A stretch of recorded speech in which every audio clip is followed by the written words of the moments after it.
Hello to all you Patriots out there in podcast land, and welcome to episode 79 of Canadian Patriot Podcast, the number one podcast in count. You almost made it. You almost made it. We're just the number one podcast now. Podcast host ever. The drops are a little bit hot. Number one podcast. We're recording on Monday, May 29th, 2017. All right, I'm Marty. I'm a hunter, sports shooter, rural Southern Ontario. And hey, look at my pink UN socks. Nice. I'm Gavin, a business owner, gun enthusiast, hunter, atheist, content provider for Toxic Kodiak Pathfinders, and host of the Greater Toronto Area chapter of the Tactical Beard Owners Club. What's up, guys? I'm Sean, father of one, IPSC IPA 3-gun competitor, and CCFR Regional Field Officer Coordinator. I'm Tim, owner-operator of Tim's Good T-Shirts, which I started just as the way to hide and save on my taxes. I'm also the proud descendant of immigrants. Doesn't get old. As always, my name is Andrew. I'm your host. I'm a recovering libertarian, a competitive shooter, a firearms instructor for Ragnarok Tactical. Then we'd love to hear your feedback about the show, so please visit CanadianPatriotPodcast.com/feedback or email us at feedback@CanadianPatriotPodcast.com. If you also use the iTunes, you can put down a 5-star review for us. We'd really love that. It's been a while. And when you do, in the comment section, put down something you'd like me to drink for an episode. All right, and as always, if you are one who unfortunately partakes in the social medias, you can visit the podcast at facebook.com/Canadian Patriot Podcast or Instagram at instagram.com/Canadian Patriot Podcast. Are you going to make me read this, Andrew? I'd like to make you read that, yes. Okay. We need your help! Exclamation mark. To support the show, visit www.patreon.com/CPP and become a Patreon. You can get the uncensored audio version of the show for just $1. Wait, just $1 per episode? Come on. Yep. That's not right. Oh, wait, it is. And Gavin, if you pledge more than that, Gavin might do some things for you. I don't know what yet. Yeah. It's true. Depending on how much you pledge, I will draw a cartoon of you and the shiny pony hanging out and doing stuff. Maybe butt stuff, maybe not. I Please be butt stuff.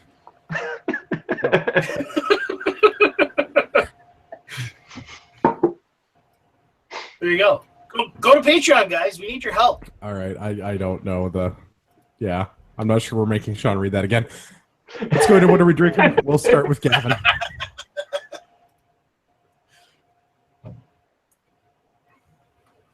Drinking Wisers and Coke Zero this evening. I was gifted this on the weekend by some wonderful people, so thank you very much. Awesome. Marty, what are you drinking? Sailor Jerry and Coke Zero. Nice. Sean? Can't go wrong with Sailor Jerry. So I went and picked up Prohibition Brewing Company Lawless IPA. It's not that Budweiser crap that tastes like crap because it's no alcohol. This is Prohibition good stuff IPA. I don't know. I love it. Tastes really good. Out of Kelowna. Go support them. Sweet. Tim? I'm drinking 40 Creek Copper Pot with reverse osmosis water. Out of curiosity, is any of the water you drink not reverse osmosis? Yeah, sometimes I just want to get up my fluoride. Fair enough. I'm When I'm drinking feeling from too high tea. Oh, your audio is still wonky. Oh, shit. Jim, You sound like you're talking through cheese. yeah, check the group chat. Okay. All right, let's get into the news. We're going to start with Russian hacking. Not really, but it's funnier that way. So apparently the 2015 federal election where the Conservatives won and we have our current sitting Liberal government may have been influenced by the globalists. It's my best Alex Jones impression. Did you say the Conservatives won? No. The Harper government lost. The Liberals won. I don't know. Yeah. Alcohol. Globalists. It was the globalists. So, Pizza. okay. I didn't get a chance. I wanted to get a good Alex Jones clip for us because I looked up the two foundations that were accused of this, that basically that were shown to have Circumventions Act. So I'm trying to, what are the names of the two companies, or the two organizations? The Tides Foundation. So one is the Tides Foundation, and the other is the Lead Now. So I looked a little bit into the Tides Foundation and the Lead Now, and in would you say that they're sponsored by George Soros? George Soros. That's a good echo. Yeah, both of them he's a major donor to. Millions of dollars to both of them from George Soros. Yeah. Surprise, surprise. Just couldn't be more perfect. Yeah. So Lead Now paid people salaries to be full-time, campaigners for the Liberal Party? I believe you mean agitators? Yeah. Agitators. Yeah, they were paid agitators in disputed ridings.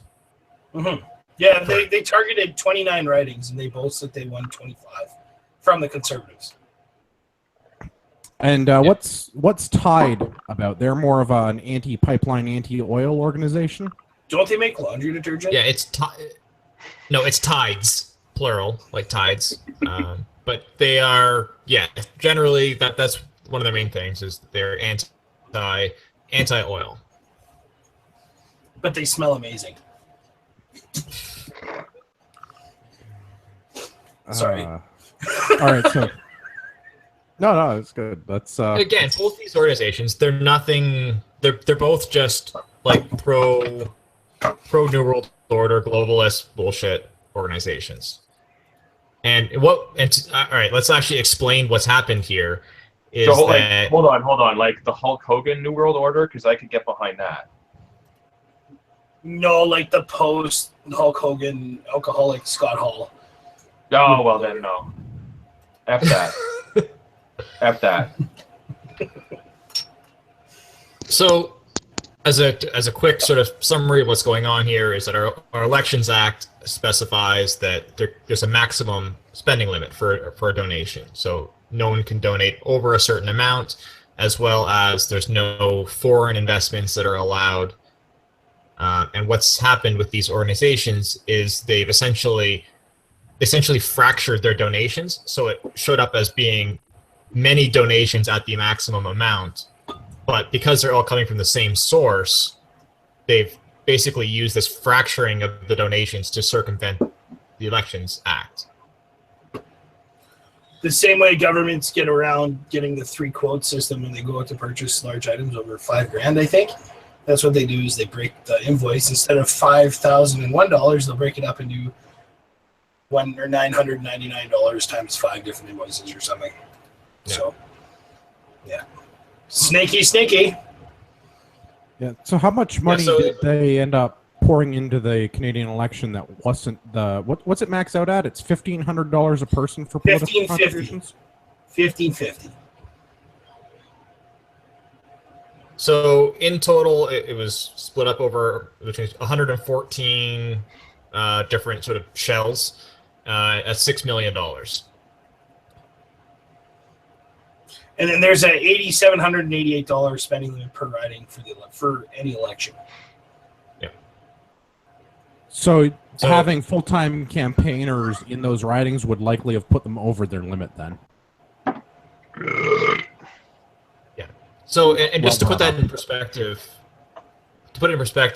for the election, there was 114 sort of third-party registered donors. The previous election had 55. That's a bit of a jump. Yeah. A little bit. I suspect that was a bit of the red flag on this one. Gee, this more than doubled. I wonder what could have happened. I bet you they weren't Syrian immigrants. Right. So I'm curious what if is this going to election happen? also had more voters from World War I and World War II in it than previous elections. So what happens now? Nothing. There was election Nothing. fraud in Canada. Unlike the Russian hacking, there is physical evidence election hacking in Canada. Now what? Is there I imagine fines? Did this get?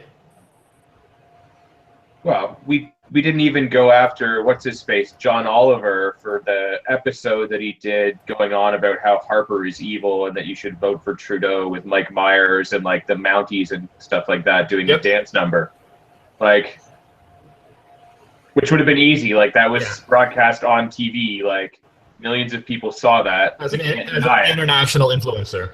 Yeah. Like not even a slap on the wrist. Nope.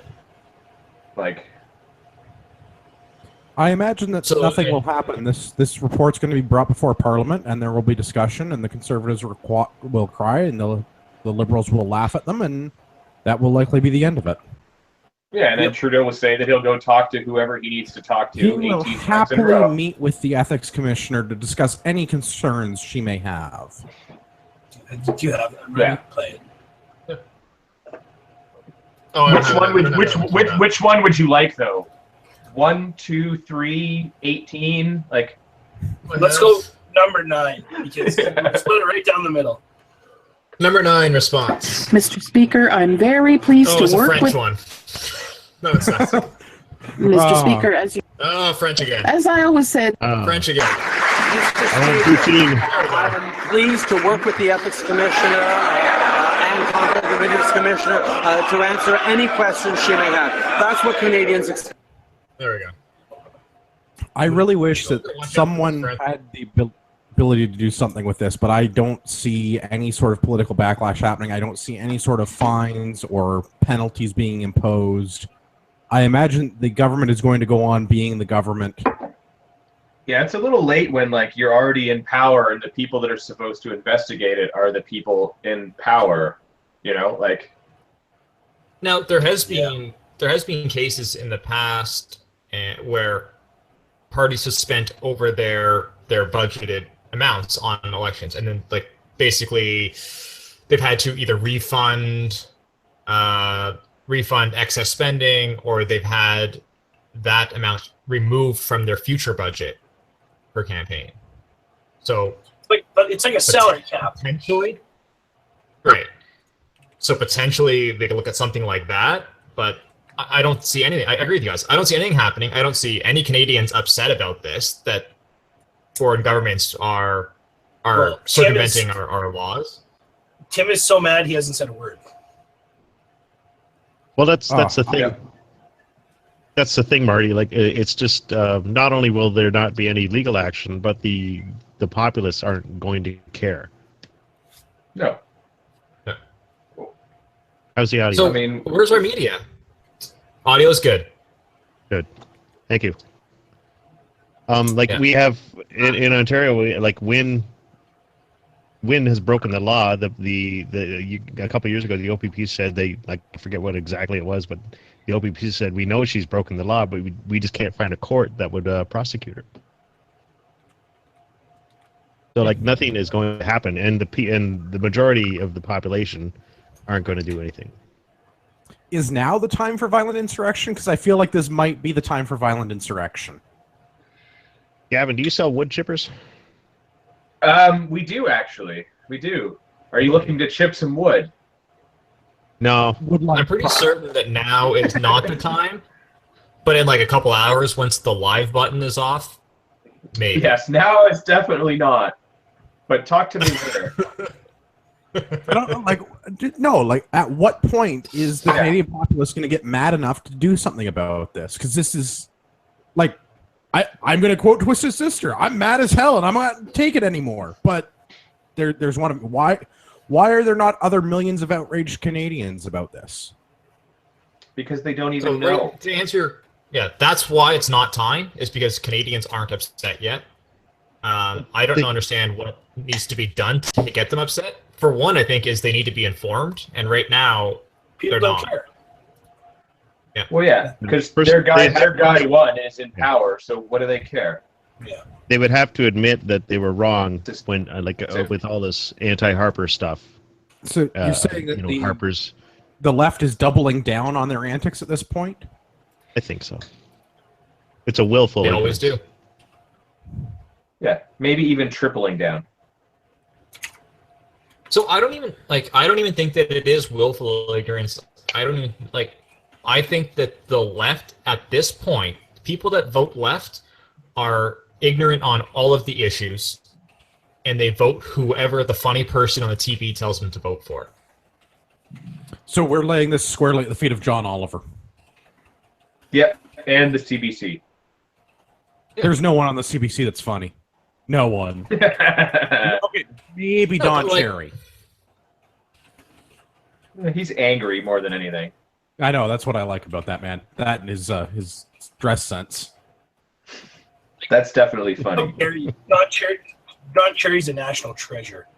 No, I love Don Cherry. I think Don Cherry's hilarious, but Gavin's right. He's an angry man in a funny outfit. Wouldn't you be?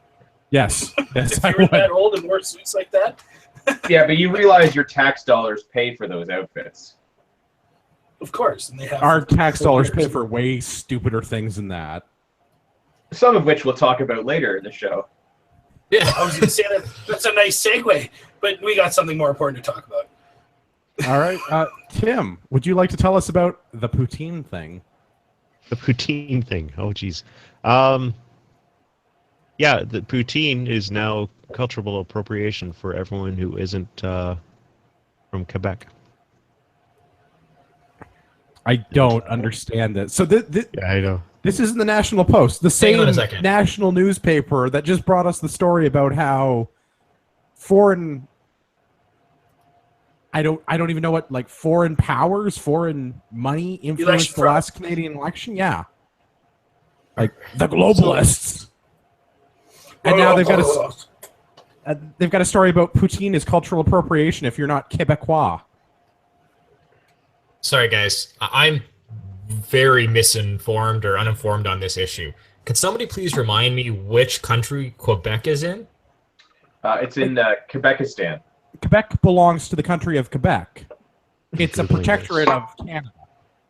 Because apparently it's its own country again. Well, despite Yes. the 2 referendums that we've had that said it's not. Like, it seems to me that people's like saying that poutine is a Canadian thing for this thing that only exists in Canada, that seems appropriate and not appropriation. No. Yes. It's, Yeah, clearly you're getting those terms confused, Marty. I need to remind you that dear leader has told us that Quebec has no, not Quebec, Canada has no core identity. Therefore, it is entirely reasonable that the Quebecois culture is its own culture unto itself, separate and distinct from the rest of Canada, because Canada has no core identity. That and I do believe entirely he's quoted as saying that Quebecers are better than the rest of Canada too on several occasions. Well, Yeah, but only better in than French. Western Canadians. Yeah, they're better than Western Canadians. Yes, but I just- anyway, Nicholas Fabian Ouellette, a Montreal-born graduate student at the University of Vermont, is presenting, and he did an entire paper on this to the Congress of Humanities and Social Services at Ryerson University. He basically is saying that poutine has been like a dark spot, a tarnishing spot on Quebec culture, and we've been making fun of Quebec for so long because of, they put cheese on their French fry and gravy on their French fries, and now that poutine has become popular, he's saying everyone is, capitalizing on that, and that's not fair because it's a Quebecois creation, not a Canadian one. He insists. So curious, am I allowed to eat tortilla and pea soup now, or am I not allowed to eat that stuff too? But we never made fun of them for that, so I can still eat that, I guess. How does this work? I just want to be culturally sensitive, Someone lay out the rules. and Also, the ones making fun of poutine were Americans. Canadians always knew poutine was delicious. yeah. And they weren't even making fun of it as French people. They were making fun of it as Canadians. Absolutely. So But you see, I have a curiosity for the rest of our panel. Does anyone happen to know what our national dessert is? No Googling. Nanaimo bars? No, Mactac? no, but all very good guesses. Beaver tails are Canada's national dessert. Okay. Yeah, and they're delicious.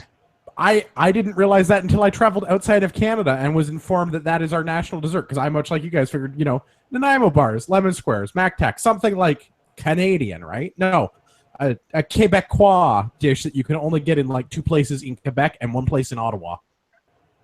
There's one in Niagara Falls too. Oh well, la-di-da for them. And there's like a pop-up one in front of the CN Tower. No, I'm done. Yeah, but that's about it. Yeah, that's about it. I just like delicious. That's considered our national dish, but it is a very clearly Quebecois dessert. Is it cultural appropriation or is it our national dish? Like, pick one. Both. It can be both. In this day and age, it self-identifies as both. Yeah, but I thought this was an important elephant story. eater, is it still cultural appropriation? I just thought it was an important story to bring out because we get to say things like the darker history of poutine. Oh yes. I just want to know, like, who invented cheese stigma? curd? Like, what was the first culture to invent cheese curd? Because if it wasn't the French, then that was culturally appropriated in the creation of poutine, and that's not right. And are French fries really French? I believe you mean freedom fries. I stole those babies from the Irish. Yeah. You stop culturally appropriating my people.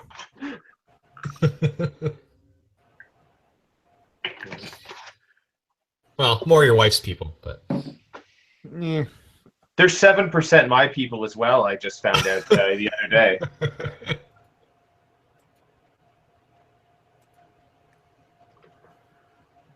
Tim, did you have anything else for your poutine thing? No, I think that was it. We've covered it.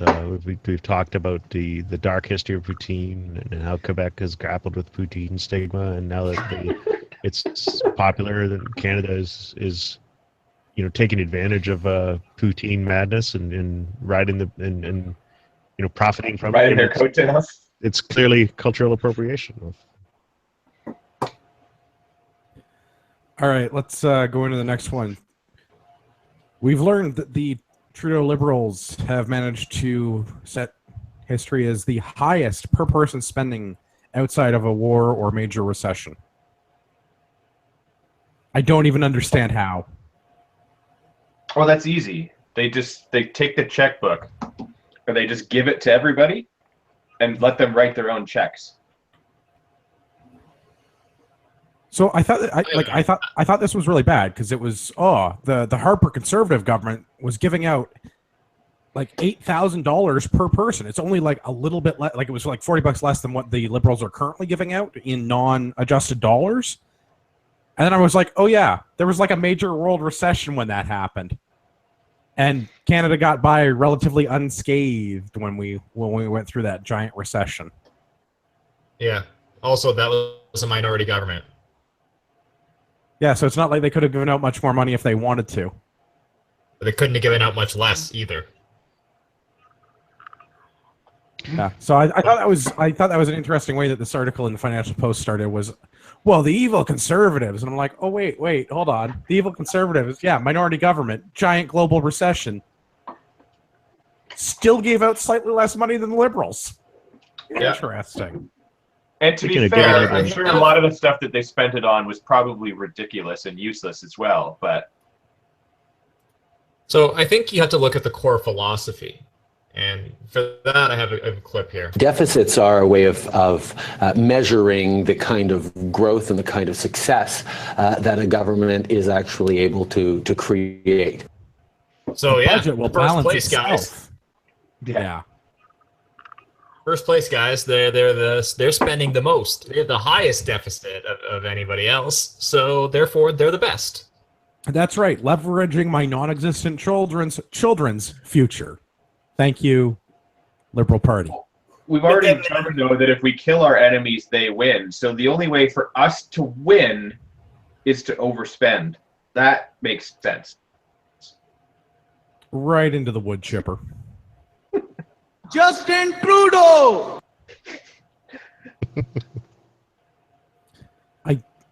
Stop spending tax dollars like they're free. I had to sit through a session at work today. They were talking about our benefits plan.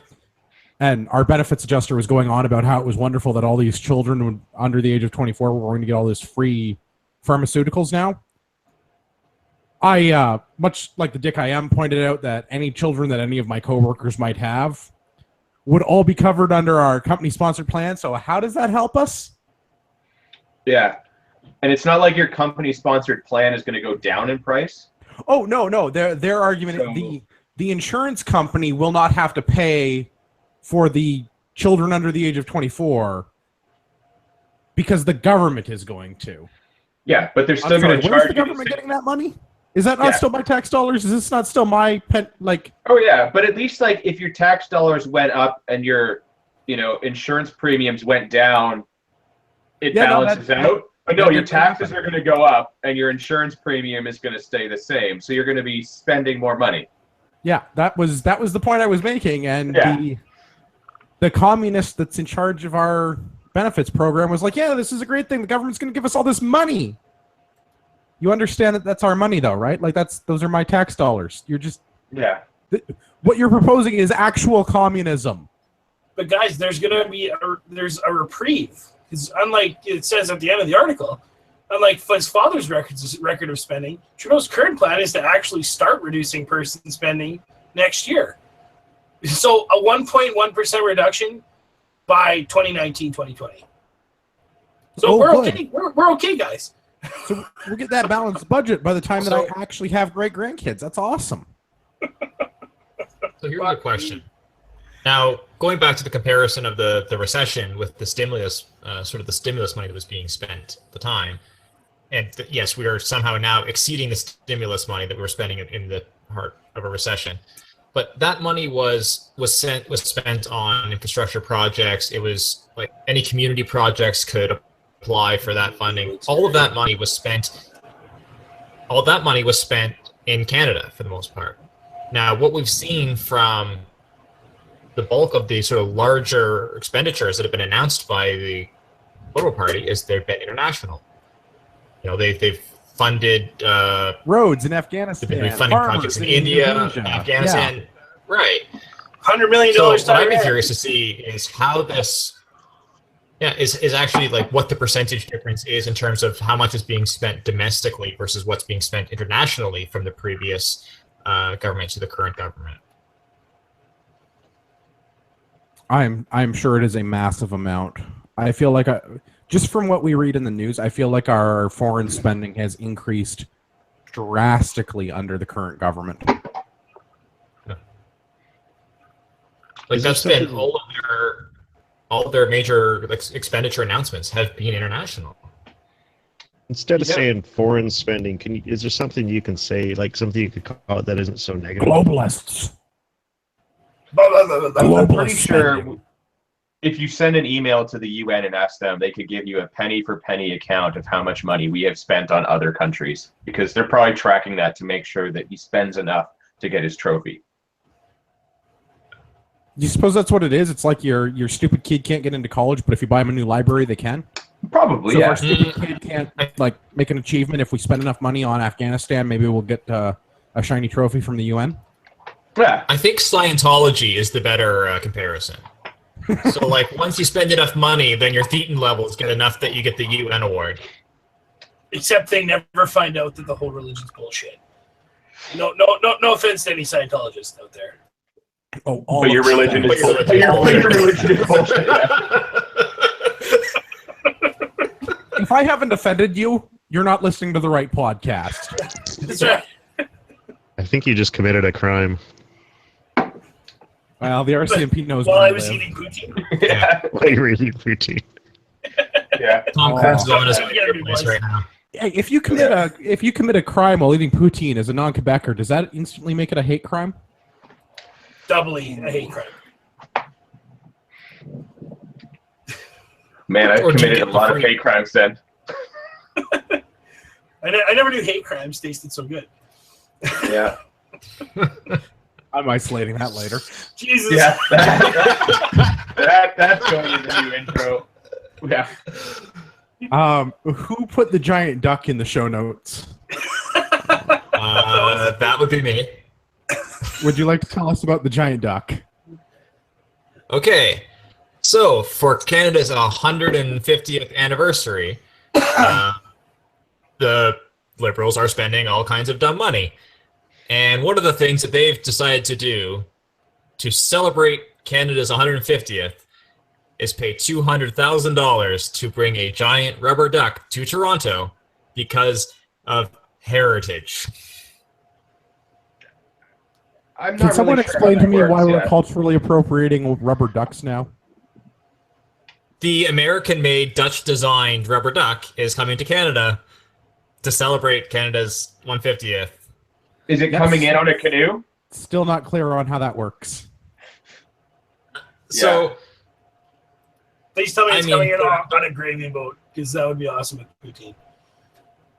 they're actually like there isn't even a like leftist trying to make a connection. It has nothing to do with Canada. They're not pretending it has anything to do with Canada. They just said it's Canada's 150th, and we have money, so let's spend it. And we always thought this giant And look, rubber duck is cool, and so we're bringing it here. Yeah. Well, it was here like a couple years ago. Like it's been here before. No. Oh, I don't think so. I don't think so. See, the tourism, culture, and sports minister Eleanor McMahon or McMahon. The intern. Can we get the intern Yeah. on this? She said this year they decided to add a duck to the equation. I think it's an important contribution to our 150th celebration. It's just another example of the fun that people are going to have this summer. Yes, but Miss McMahon also says that she's cautious against focusing too much on the duck because she thinks it's much ado about nothing. Okay, so don't focus on the 6-story yellow duck. The $200,000 duck. The proverbial giant rubber duck in the room is. I just think Much it maybe Can you that could be gone imagine towards the an MRI machine. selfie that Trudeau is going to take when he visits this duck? So again, in the article, with particular Instagram and selfie appeal. He's going to have to spend $120,000 though on a one-time use Snapchat filter to use in front of said rubber duck as well, though. Like, Why this does is he a have a giant 30,000 duck? pound. It's a 30,000 pound rubber duck. Why do we need a giant duck in downtown Toronto? Oh, so I'm reading here. It's not even the original. It's a copy. Oh, so we appropriated it. You're telling me there's more than one of these goddamn ducks? You'd think you would have seen it. And guys, they didn't just spend $200,000 on Toronto. It'll stop in a couple other stops as well. Oh, so we transport it around Yeah. with It's security. gonna, it's gonna go, it's gonna go sit on a giant red couch to go along with it. What is But, Tides going to think of all of the oil that was used to produce this giant plastic duck? George Soros is going to spend more money campaigning against us now. So the duck will So, also okay, be here's the thing. visible in Rockville. I have no idea what Gavin just said. Sorry. Broke up. Okay. Oh, well, all right. So it'll also be visiting Midland, Sault Ste. Marie, Owen Sound, Amherstburg, and Brockville. Yay! How the hell are they going to get this thing to the Sioux? Oh, no, the long way. Never mind. They're going to have to take us through all of the Great Lakes. That's Yeah. It's so fucking inflatable. dumb. It's inflatable. I think it's important. I'm glad you brought this up because I was going to bring it up just for the simple fact that you can quote Rick Nichols, who said it's an absurd waste of taxpayer dollars. And then he also called it an absolute cluster duck. That's good. What's he the MP of? I like him.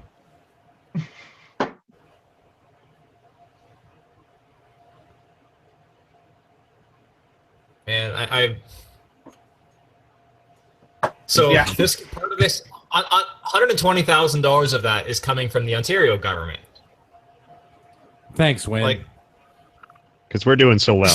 just, exactly. Like, we're already bankrupt, this province, over the last 10 years, but let's spend money like this. Think of the selfies, though, Marty. They're going to be epic. They'll have a giant Oh, duck yeah. in them. I think we need to go out and get a selfie in front of it with our CPP shirts and everything else, giving the finger. You said this thing's inflatable, right? Eating a Yeah, I poutine think in it front needs of to it be or something. Can we Yeah, get I wonder like, what. So can we get a multicam? if wrap it comes here, if it comes here after the third weekend of September, is it like NIU steel shot only?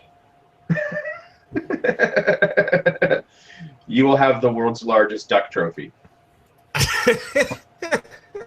Allegedly. Because Allegedly. that'd be worth getting mounted. Most expensive duck trophy.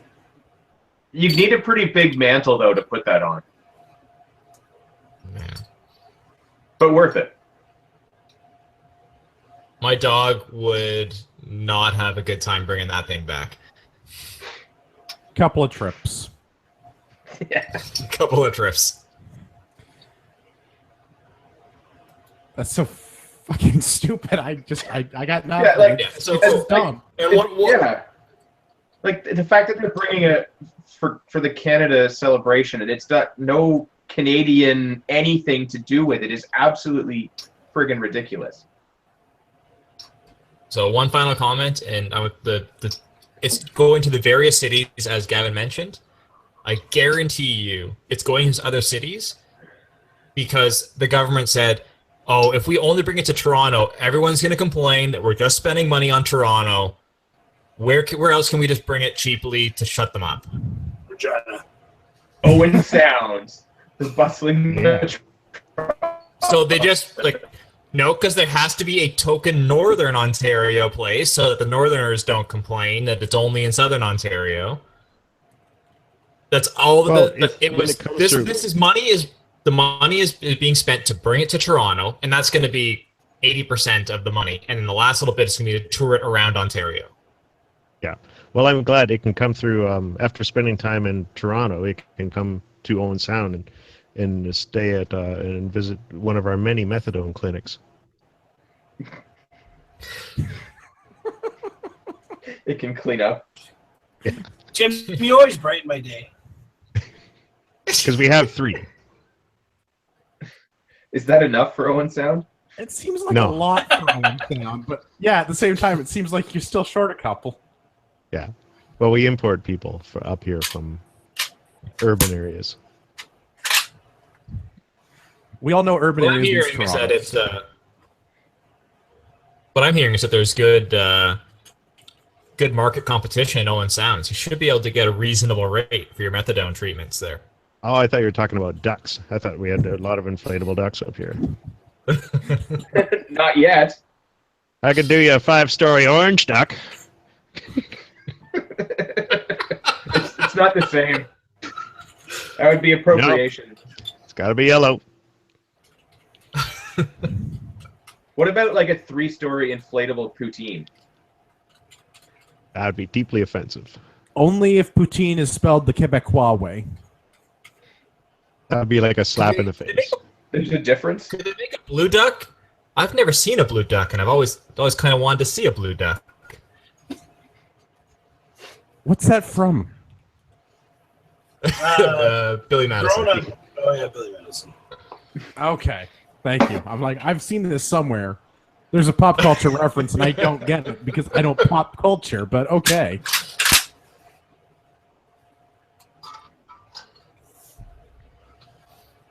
All right. All right, I think we've yeah, we we've have beaten this beat duck that to duck. death. That's right. We got through the poutine and the duck. All right, big story tonight.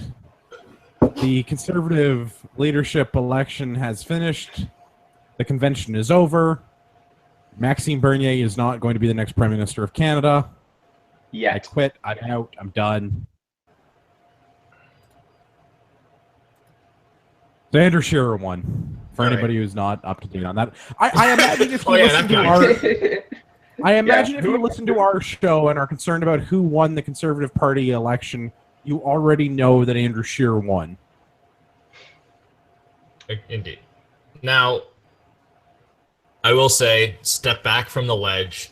It's not as terrible as it's being portrayed on some of the internet gun forums.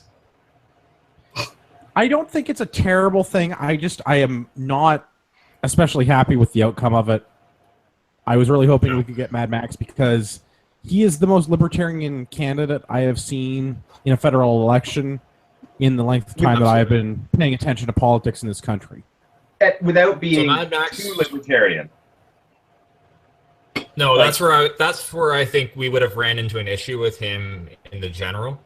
So ultimately, Mad Max's policies were awesome. He was, it was a fun candidate, but when it gets time to a general election, so again, you have to remember the left is split between NDP and Liberals, but anybody that's kind of right-ish, anyone that's kind of right or center, they're voting for Conservative. They have no other choice, so you don't need a candidate that plays up to the right. You need a candidate that's going to pull some from the middle, and it's going to pull some off of the NDP Liberal. If you want a conservative, Okay, so how do you imagine? Because it sounds like you're postulating that Andrew Scheer is a person who could pull leftist votes towards the Conservative Party. You're absolutely right. I don't think so. He is big on anti-gay marriage, and he is not big on anti-gay marriage. He is not a social conservative. He's being made the immediate reaction to try and discredit him has been. He was anti-C16. Is that entirely media circus? He voted against C16, as everyone should have. I have no problem with gay rights and all that kind of stuff, but I would have voted against C16. That was a terrible law, and we've talked about it briefly. C16 is the one that was the basically, if you don't call people by the correct pronouns, that whole thing. An act to amend the Canadian Human Rights Act and the Criminal Code, and this is the thing that was enshrining gender identity into the criminal code. Right. And it was immediately, last night, or what was it, Saturday night, immediately after his acceptance speech, when he met with the media, they asked him that, and it was the first thing they said, what do you think about C16? And he just looked at him and said, I voted against it. And well, would you vote on it? Would you vote against it again today? And he's like, yes. And moved on again. They were like, he's anti-trans because he voted against C16. So I agree with voting against. Yeah, to clarify, is this media spin because of his voting record on C16, or has he actually made statements? And that's what I thought. He was a social conservative, because my impression was that he was a social conservative. Maybe that's just media bias. I have a quote here from 2004 during his, election campaign. He was specifically asked about same-sex couples and stated that the Civil Marriage Act is abhorrent to me and to every member of every faith community. So he also voted in favor in 2006 motion to reopen debate on the definition of marriage. Again, I don't have a problem with that particularly, because the government shouldn't be involved in marriage. If people want to get, if two consenting adults want to marry each other for the tax benefits or the health care benefits by one of their employers, I don't care. That's not my problem. Where I'm trying to explain is that he did not run on being a social conservative in this federal election. That wasn't his defining thing. He wasn't saying I'm a social conservative and you should vote for me because I'm a social conservative, because Trost and Lemieux were. Right. Yes, he has a more social conservative leaning. Yes, he was anti, as Gavin said, on same-sex marriage, and he voted against C16. But he's come right out and said, I'm, as the leader, my views are secondary to the party views. I follow the policy that's done by the convention. As the Conservative Party has various aspects of conservatism, and we're looking at the issues that unite the conservatives. And he said, he will not open any of these issues that have already been decided. They're not being reopened. Yeah, and that's great. I think that's a good and you're thing. you're I just 100% correct. But you have things that a lot of voters don't, like the ability to remember, the ability to listen to people. The average voter isn't going to do that, and we've seen the liberal media machine is already fired up. That's the first thing they go after. Is now they're pumping, oh, he's against gay marriage, and he's against. But they were he's fired up to against go after Mad Max. pro-choice. Oh yeah, Yeah. well we know that the globalist media is going to go against whoever's leading the Conservative Party. It doesn't matter, because you have to remember the Conservative Party is literally Hitler. Yeah, But and that's why, But it's and for certainly these in my mind not gonna things, pull this is any- why I didn't want. Like, these are the issues. This is the reason why I didn't want Scheer as the victor. But what I'm saying is, him being in isn't the worst thing ever, and I still think that he has a better chance. Can have a better chance because of being less radical than Bernier. yeah, So I Bernier agree, because was polarizing even on the right. Like, even within the Conservative Party, Bernier was polarizing, let alone for the general population. Yeah, but Bernier was less, other than the fact that he did that thing with the government files, where he had classified files and left them at his girlfriend's, or had them at his girlfriend's. Like, he was pretty unassailable, and he appealed more to the left. But this is you're going to hear this, guys. Just be prepared for the next 2.5 years. You're going to hear Andrew Scheer is against gay marriage and gay rights and abortion. This is what they're just going to say it again and again and again. Keep getting brought up, and it's going. I don't think it's going to bring voters to the Conservative Party that would not already vote for the Conservative Party, because I think that the way the media is going to portray this is going to be incredibly divisive.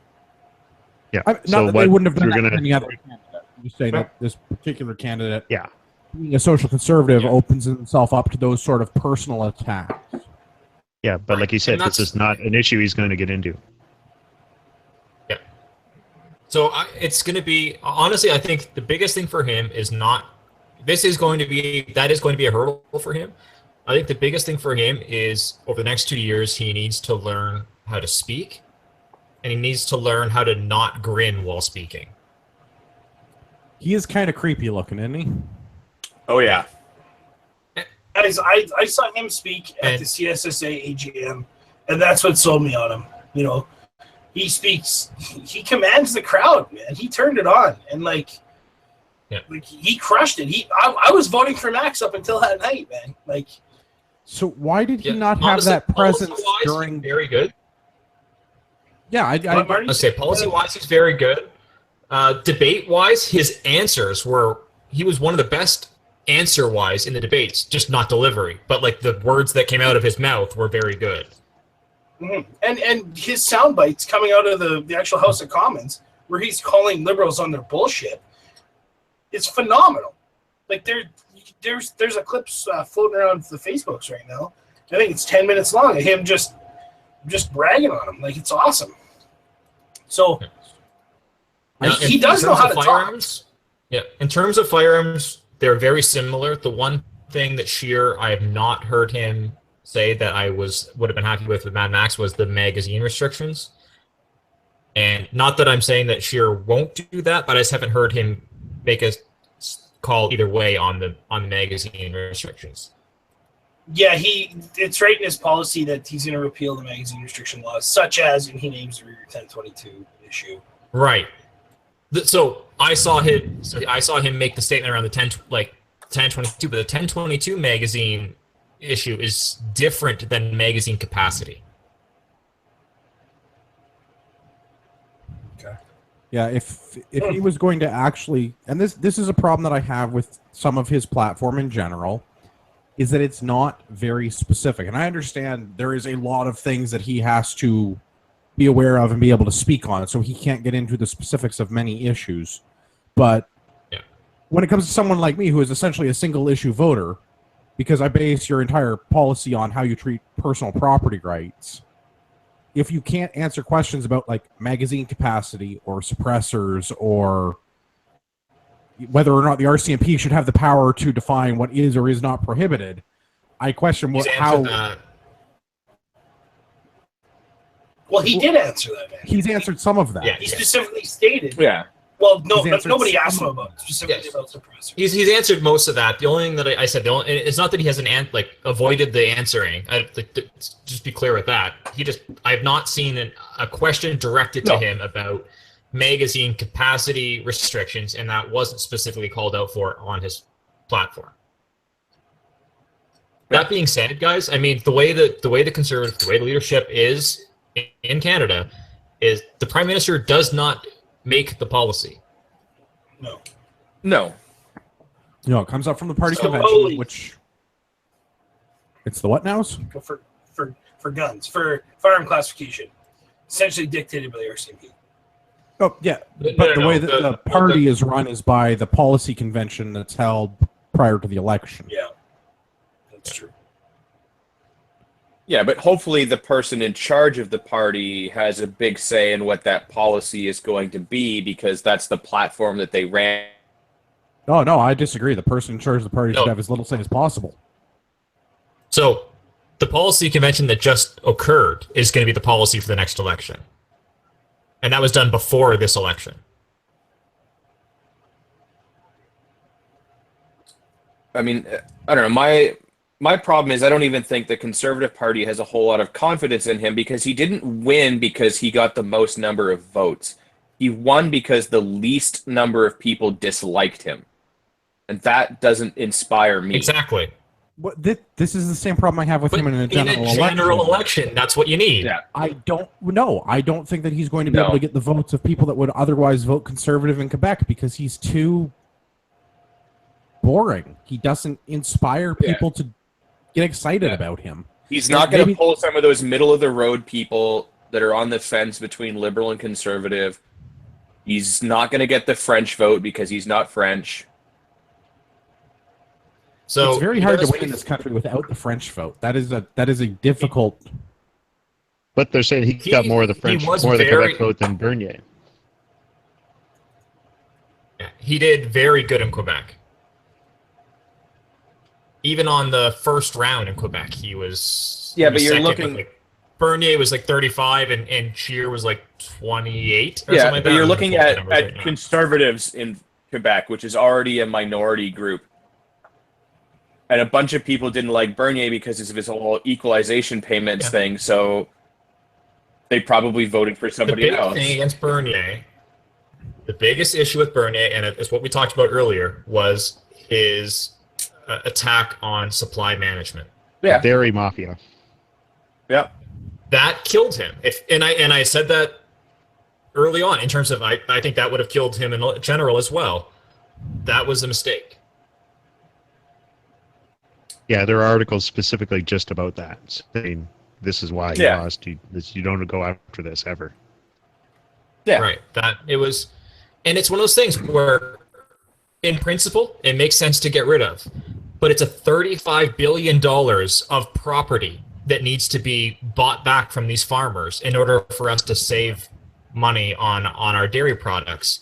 Like, just fiscally, it does not make sense, as well as just the uncertainty and the fear around the change agriculture industry. Like, it's too big of an attack. Yeah, but hopefully by eliminating a bunch of other stuff that he was going to eliminate, we would have had the money to do that as a one-shot payment to get rid of it all and then never have to worry about it again.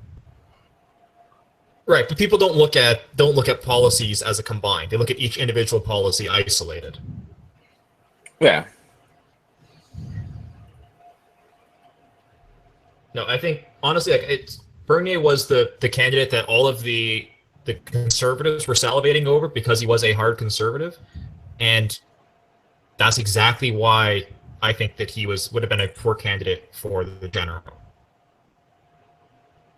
I'm not happy with Scheer. I think that choosing a different sort of one of the other, like, middling kind of unoffensive candidates that didn't have any sort of ties to the social conservatism would have been a better choice. But when you look at the votes, there's 15% of the voting base were social conservatives. And they're part of the party. Social conservatives are part of the party, and they have a vote, the same vote as the rest of us.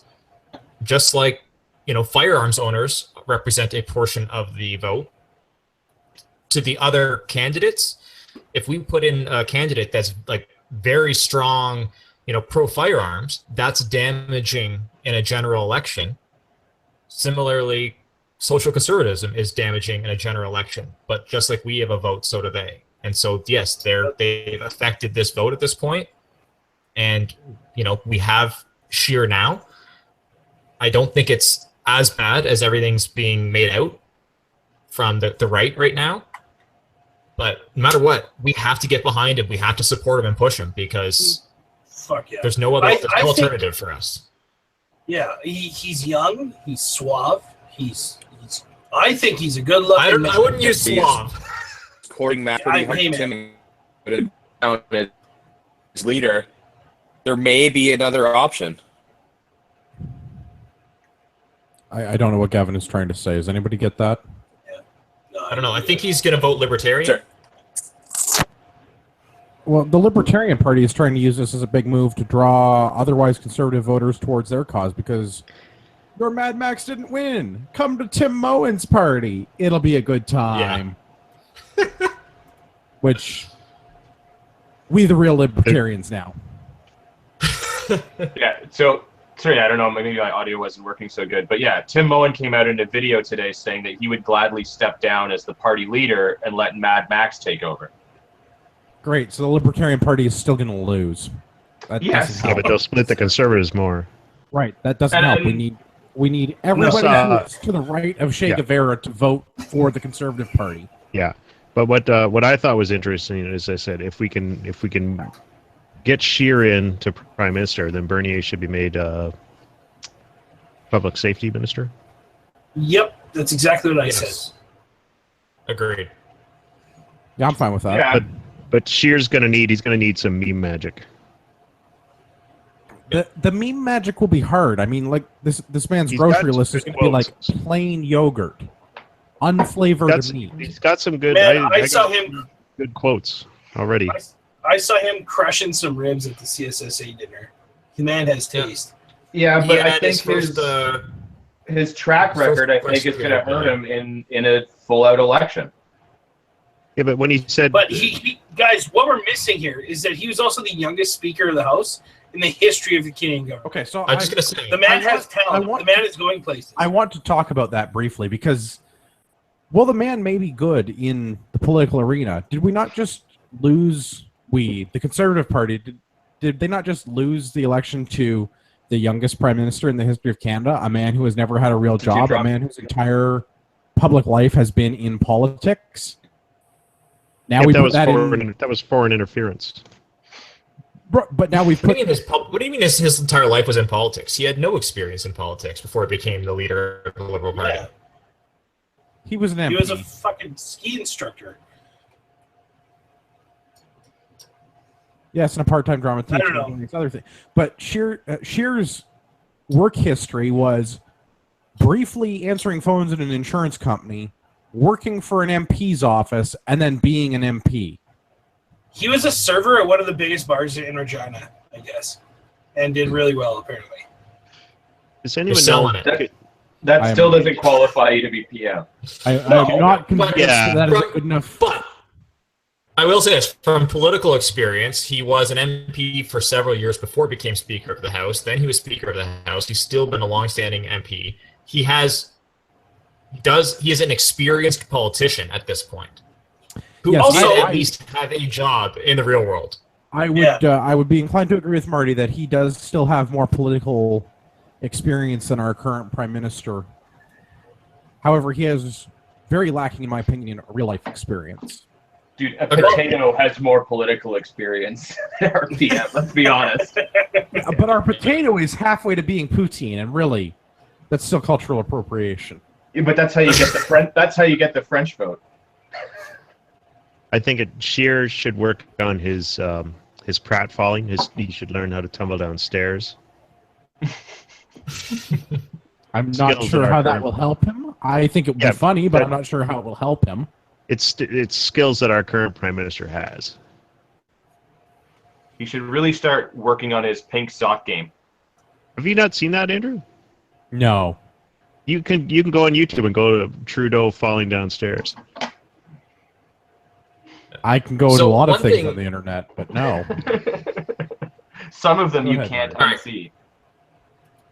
So one thing I'm not certain of, and I haven't been able to see, and I haven't had a chance to get the raw data yet and do this, is you can get the breakdown of the election based on the ridings, like in terms of what riding chose Scheer, what ridings chose Bernier. But what I haven't been able to do is actually like get the total number of ridings that went versus Bernier, and the number of ridings in each province. Yeah, that'd be interesting to crunch that data and see exactly who vote. I would also love to see like whether people actually voted for him as number one and how that broke down, or was he just like number 4 on everybody's list? Also, how the fuck did Chong stay in until like round 5? Come on. Chong stayed in until round 10.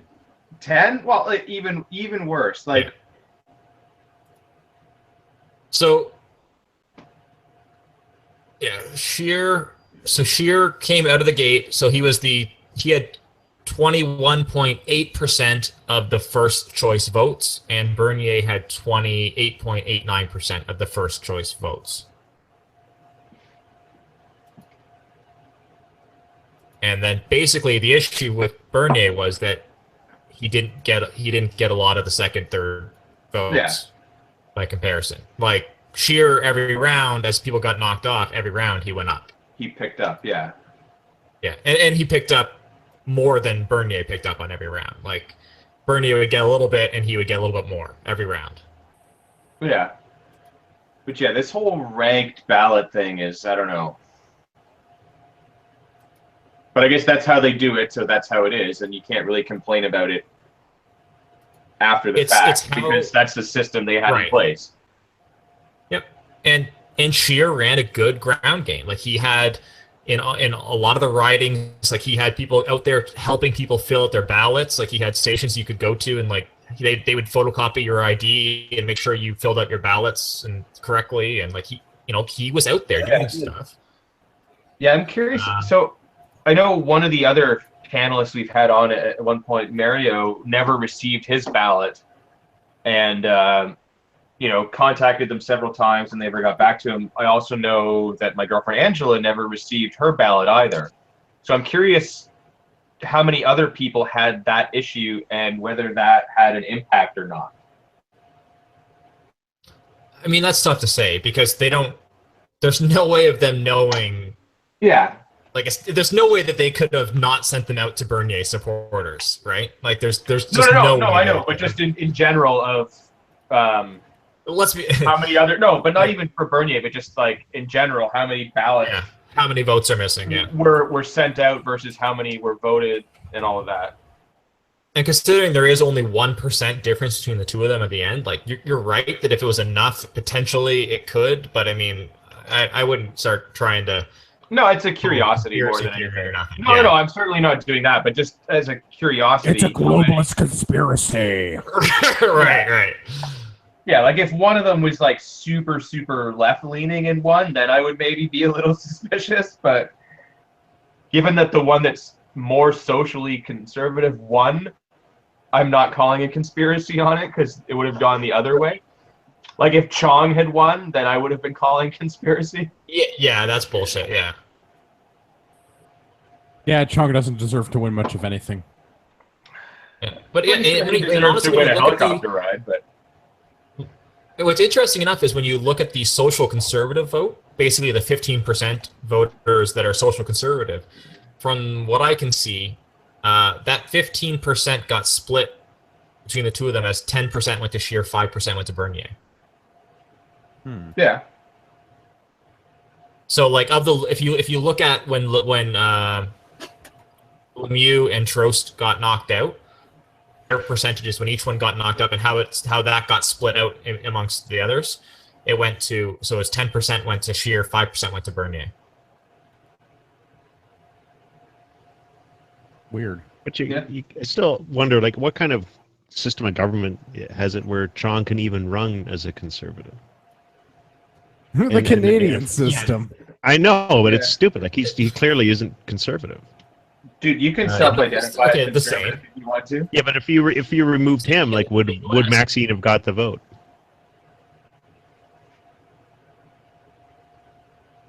No. You can add Chong's 100% to Bernier, and Bernier still doesn't win. Okay. Not round one, at least. All right. Other Scheer closing was comments? predicted to win. Like, he was predicted to win ahead of time. In the exception that if Bernier won outright in the first round. If Bernier won outright the first round, then he could have won. But like basically, if Bernier did not win, then the odds favored Scheer. Scheer's a member of the Regina Wildlife Federation. That's one of the only reasons I voted for him. Yeah, So, He's not a terrible candidate. didn't- I don't want No, to think but like, but he is not my He didn't get first my choice, vote, but- and the social conservative Right. stuff is not in the a general reason why election, that's I not would going to vote help him. conservative. No. And I don't think it's No. going to do well in the general election because it will not play well in the media. Yeah. No, I mean, my problem is that he I didn't didn't win vote- because he got the most votes. He won because the least people disliked him, which is not winning. Yeah, That's so he's sort of- everyone's fourth round pick. Yeah.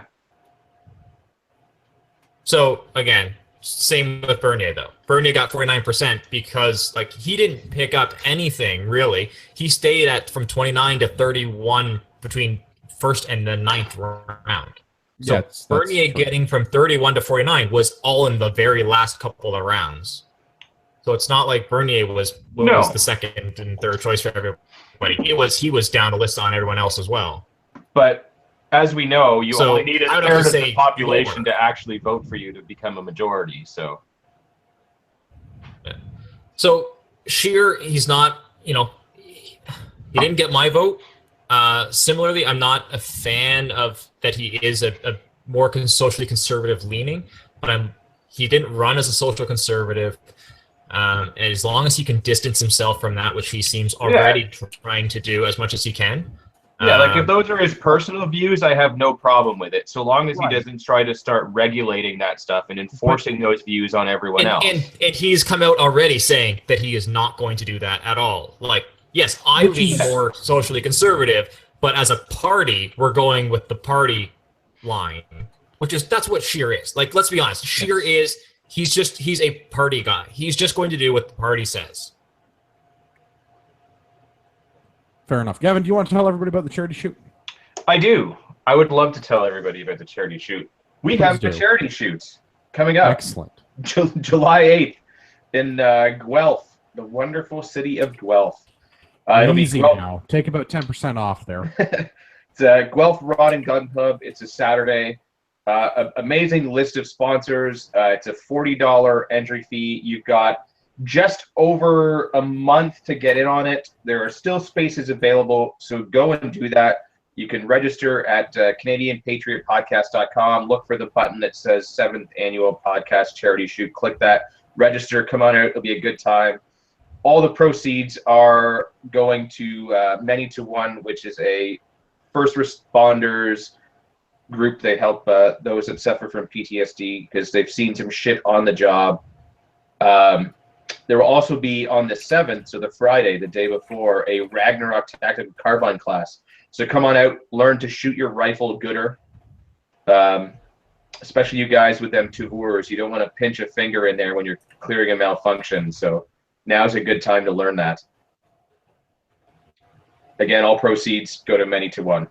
Awesome time. And I wanted to let everybody know that by the time the podcast is out, the stages and round counts are going to be up on the website.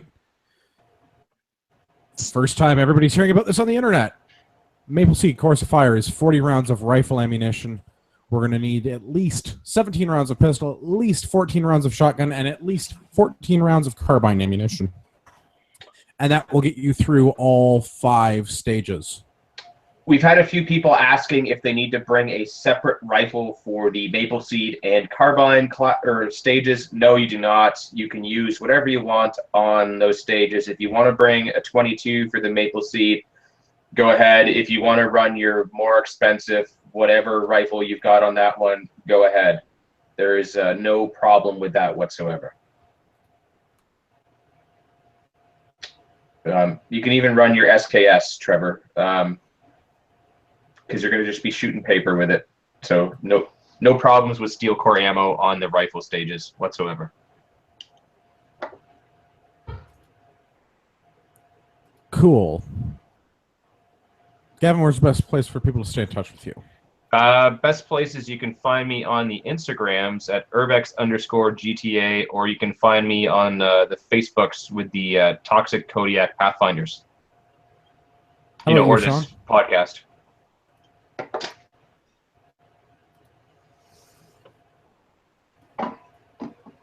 I talked over Gavin. How about Sean? Oh, hey. You can find me on the Facebook, Sean Heineman.